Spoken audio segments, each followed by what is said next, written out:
plaisir. Donc vous êtes juste de l'autre côté de la frontière, vous êtes adossé à Moucron en quelque sorte, qui est à Roubaix, puis à côté il y a Tourcoing. Alors la maison pour association, ou les maisons pour association, un petit mot quand même, en France, c'est bien connu. Alors c'est vrai qu'on est arrivé donc cet après-midi en bus, en car de Lille, de Roubaix et de Tourcoing. On est 25, l'équipe de l'AMDF Tourcoing, celle de Roubaix, une association lilloise. Ils sont où les 25? Alors ils sont, on va les entendre, je crois.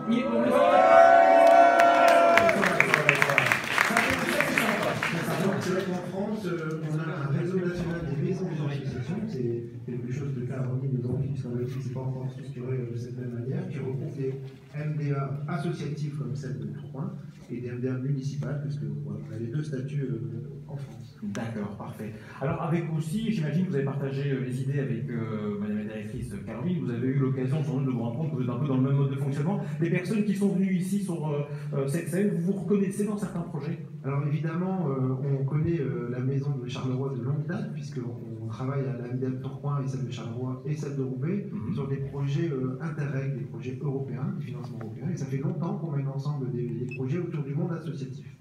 Alors on a à Tourcoing un équivalent à cette soirée, qui est vraiment superbe d'ailleurs, félicitations, qui s'appelle les Plus du bénévolat.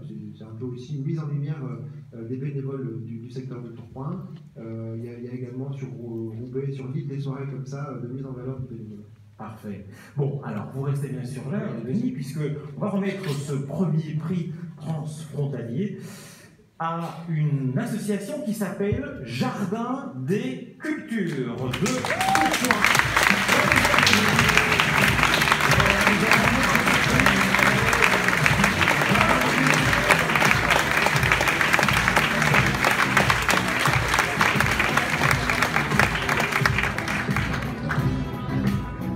Voici l'équipe du Jardin des Cultures. Ils vont nous expliquer ce qu'ils réalisent au quotidien. Bienvenue. Ah, vous connaissez sur la ville? En France, c'est comme ça, déjà ils enfilent le truc. Ah bon, d'accord, vous en faites deux. Je vous en prie, installez-vous. Je vous serre la main, je vous en prie. Votre prénom, c'est comment? Boris. Boris et madame? Marie-Françoise. Marie-Françoise, eh bien, je suis très content, vraiment, nous sommes très contents. Bravo. Alors dites-moi, le jardin, dites-nous, le Jardin des Cultures, qui fait-on? Alors en fait, on est un centre social, donc c'est-à-dire qu'on accueille tous les habitants des quartiers à partir de 3 mois, puisqu'on a une halte de garderie. On a des activités, des services pour toutes les tranches d'âge, petite enfance, enfance, jeunesse, adultes, seniors. Et on a aussi un centre de soins infirmiers. Et on a aussi un volet d'animation de la vie locale, c'est-à-dire qu'en fait, on a une parcelle boisée qui fait 3500 m², qui appartient à la ville de Tourcoing, qui est un site privilégié pour y préserver la biodiversité. D'accord. Et nous, on sait que la biodiversité, on ne sait pas faire, mais la convivialité, on peut apporter des choses.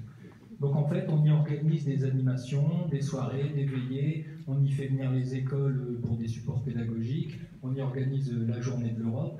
Et la particularité de ce jardin, c'est qu'il a une entrée côté France et une entrée côté Belgique. Donc on joue sur ce double volet pour favoriser les rencontres. Avec pas mal d'échanges finalement interfrontaliers qui sont réalisés quotidiennement. Voilà, donc on y organise des auberges espagnoles, on y organise des mini-concerts, des expositions. On est vraiment sur des choses conviviales avant tout pour que les gens puissent se rencontrer. Mais auberge espagnole entre la France et la Belgique, j'ai pas bien compris comment vous le voyez là. Vous pouvez détailler le concept? Il y a un petit peu plus de variété d'un côté. Ouais, d'un côté il y a les frites, de l'autre côté il y a la variété. C'est ça que je dois raconter. Non, c'est bien. Non, mais c'est vraiment dans la bonne humeur et le bouche à oreille marche très bien dans ce type de démarche. Voilà, et on y va progressivement. Depuis combien de temps avez-vous débuté l'activité? Ça fait 2 ans qu'on a repris le site et donc on y travaille et c'est un projet qui a amené vraiment à se développer. Et combien de bénévoles dans le groupe, dans l'organisation? Alors au niveau on mène ça à 2 centres sociaux, donc on a à peu près une 40aine de bénévoles investis dans toute la démarche et on s'appuie énormément sur eux. D'ailleurs Marie-Françoise est représente. Voilà, exactement. Un petit mot de Marie-France quand même aussi. La chance de participer à ce genre d'organisation ou l'envie, tout simplement. Parce qu'on accueille toutes les personnes qui sont pauvres, riches, on est tous ensemble. Ouais. Donc vous faites pas il n'y a pas spécialement de choix d'entrée, c'est logique. L'important c'est la participation, c'est l'envie d'apporter sa bonne humeur, son savoir et son organisation. Vous êtes de Tourcoing également? Oui, j'habite Moucron aussi.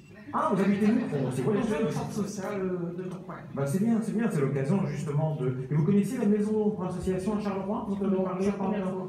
Bah voilà, mais il faut revenir alors. Hein. Ah oui. Il y a des bonnes connexions et peut-être de bonnes idées certainement à faire fructifier de part et d'autre de la frontière. Voilà, un petit mot encore de Denis. Pour la conclusion par rapport à Je ne vais pas être nos amis français. Non, un petit coup de projecteur sur notre projet RECAPAS.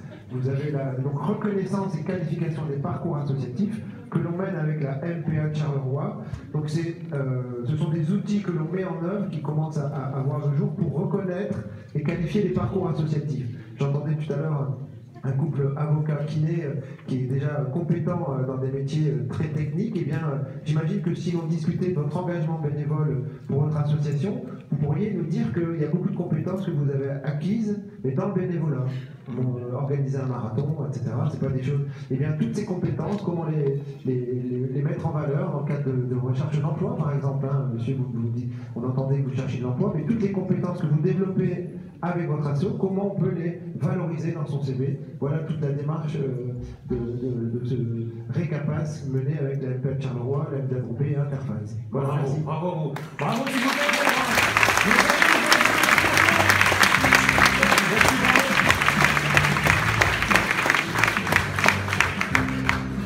Dernier cas de figure ici, juste avant la pause.